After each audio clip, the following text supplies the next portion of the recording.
नमस्कार। आज का सब्जेक्ट है विच जेम विल सूट मी।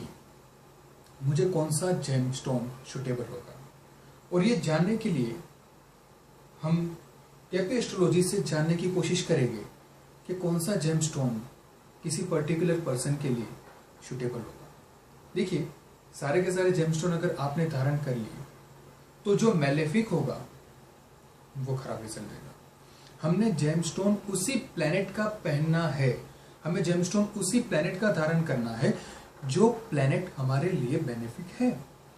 जो प्लेनेट हमारे लिए बेनिफिक नहीं है उसका जेमस्टोन कभी भी धारण करना नहीं चाहिए।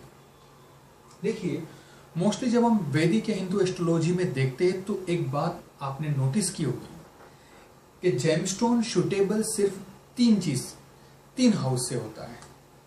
जेमस्टोन फर्स्ट हाउस एसेंडेंट लग्नेश हमेशा पवित्र होता है, तो इसका जेमस्टोन हर कोई धारण कर सकता है। पंचमेश और नवमेश भाग्येश इसको हम कहते हैं। लग्नेश, पंचमेश और नवमेश का जो जेमस्टोन होता है वो ऑलवेज सूटेबल होता है अकॉर्डिंग टू हिंदू एस्ट्रोलॉजी। चाहे वो लग्नेश 8th हाउस को सिग्निफाई करता हो, 12th हाउस को सिग्निफाई करता हो। देखिए, एस्ट्रोलॉजी कोई भी हो, 8th हाउस और 12th हाउस सिग्निफाई करने वाले प्लैनेट का जेमस्टोन कभी भी नहीं धारण करना चाहिए। चाहे कोई भी एस्ट्रोलॉजी हो, चाहे वो केपी हो, नाड़ी हो, हिंदू एस्ट्रोलॉजी हो, 8th और 12th हाउस सिग्निफाई करने वाले प्लैनेट का कभी भी जेमस्टोन नहीं धारण करना चाहिए। ध्यान से सुनिए, 8th हाउस या 12th हाउस सिग्निफाई करने वाला प्लैनेट बुरे रिजल्ट ही देता है।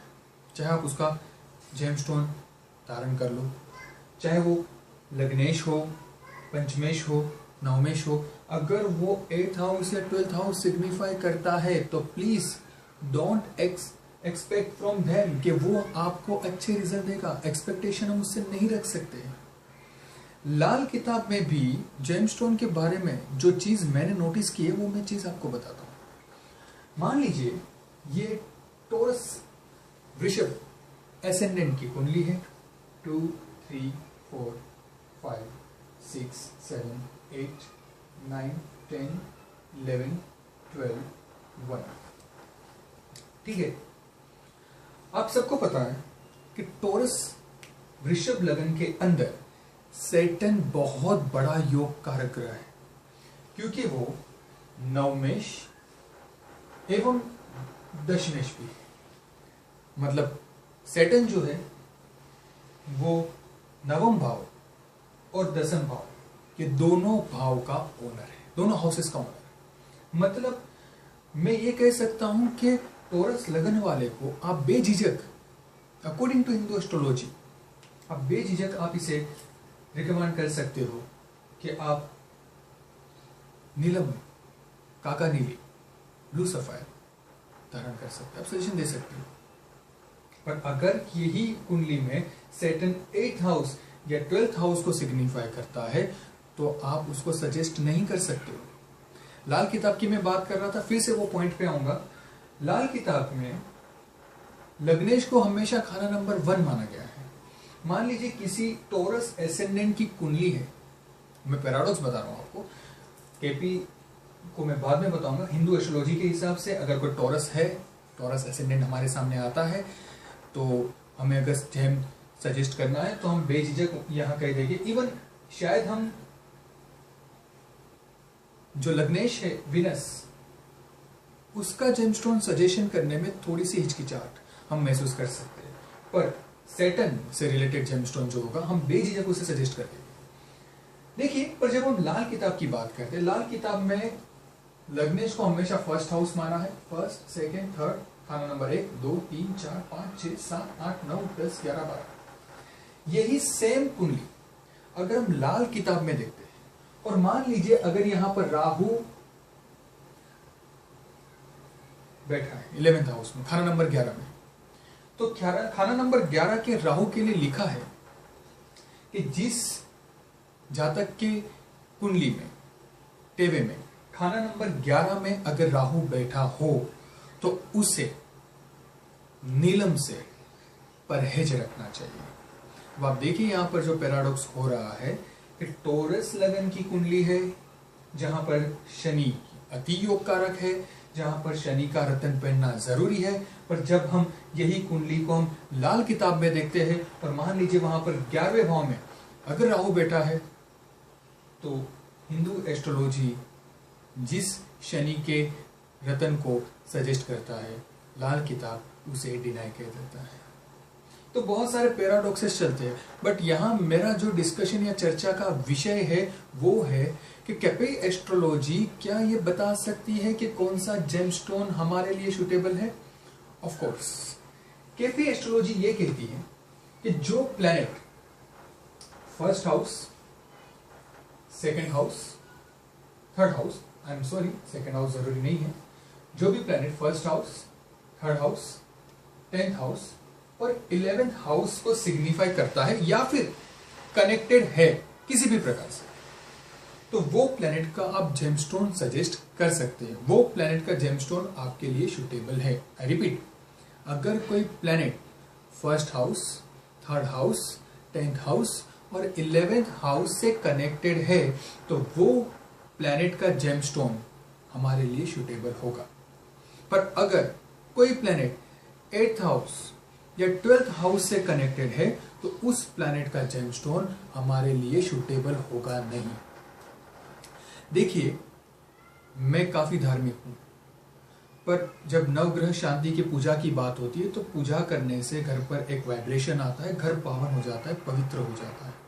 पर किसी पर्टिकुलर प्लैनेट की पूजा करने से वो शांत होगा, वो मैंने अपने इस करियर में काफी कम मर्तबा देखा है कि शांत हुआ हो।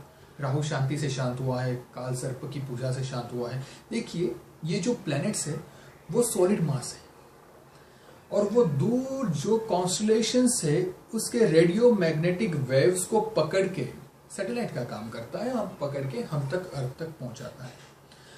अब अगर मान लीजिए वो 8th हाउस या 12th हाउस को सिग्निफाई करके वो हमें अगर परेशान कर रहा है, हमें परेशान करके हमें पिंच कर रहा है, तो उसको महसूस नहीं होगा कि वो हमें कितना परेशान कर रहा है।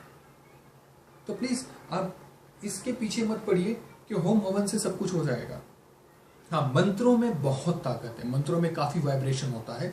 मैंने काफी देखा है कि अगर किसी पर्टिकुलर पर्सन है, किसी पर्टिकुलर नेटिव की कुंडली में कोई प्लैनेट काफी नेगेटिव है और उसकी दशा चल रही है और वो अगर उस प्लैनेट से रिलेटेड तांत्रिकी मंत्र करता है, जैसे गुरु का होता है ओम ग्राम ग्रीम ग्रोम स गुरुवे नमः, शनि का होता है ओम प्राम प्रीम प्रोम स शनिश्चराय नमः, तो वहां पर हमने देखा है, वहां पर मैंने भी देखा है मेरे करियर में कि वहां उस ग्रह को, उस ग्रह से रिलेटेड प्रॉब्लम्स को, उस प्लैनेट से रिलेटेड प्रॉब्लम्स में उसको शांति मिली है।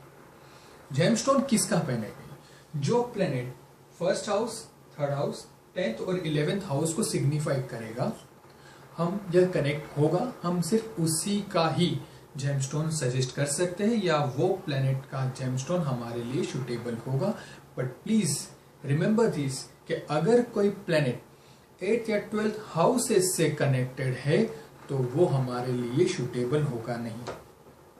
क्या कोई और भी तरीका है केपी एस्ट्रोलॉजी में ये जानने के लिए कि कोई एक जेमस्टोन हम कौन सा सेलेक्ट करें? तो देखिए, केपी एस्ट्रोलॉजी ने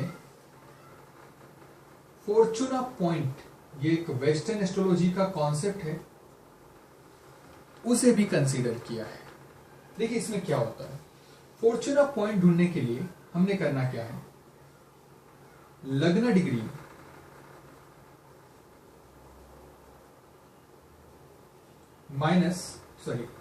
लग्न डिग्री प्लस मून डिग्री, जो आंसर आता है माइनस सन डिग्री।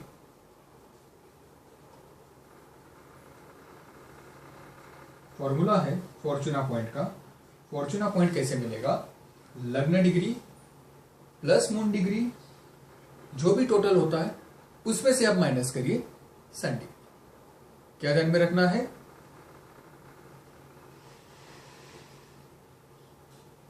लग्न डिग्री प्लस मून डिग्री और उसमें से आपको माइनस करना है सन डिग्री, तो आपको जो डिग्री मिलेगी वो होगा फॉर्चूना पॉइंट। चलिए एक एग्जांपल दे देते। छोटा सा एग्जांपल समझ लीजिए, इसी कुंडली के अंदर या कोई पर्टिकुलर हॉरोस्कोप के अंदर हमने देखना है कि फॉर्चूना पॉइंट कौन सा है, और उस हॉरोस्कोप के अंदर मान लीजिए लग्न डिग्री है 286 डिग्री। मैं मिनट्स नहीं ले रहा हूं, सिर्फ एक एग्जांपल के बतौर एग्जांपल आपके सामने पेश कर रहा हूं। लग्न डिग्री 286, मान लीजिए उसी हॉरोस्कोप में मून की डिग्री है 54। 286 plus 54 equals to 6 plus 4 10 carry 1 14 carry over 1 340 degree. इसी में से हम सन की डिग्री माइनस कर दें, मान लीजिए सन डिग्री है 125 माइनस 125 डिग्री, माइनस करिए 5 1 2 215 डिग्री। तो फॉर्चूना पॉइंट इज 215 डिग्री। अब हमने ये देखना है कि 215 डिग्री पे कौन सा कॉन्स्टलेशन आता है। अब देखिए, अगर कॉन्स्टलेशन की बात करें तो 3 7 21, मतलब 7वीं राशि चली गई। ये जो फॉर्चूना पॉइंट है ये 8th साइन का है, ठीक है। 8th साइन है तो 8th साइन जो है वो 3 डिग्री 20 मिनट तक गुरु का कॉन्स्टलेशन होता है। इसके बाद शुरू हो जाएगा सैटर्न का कॉन्स्टलेशन।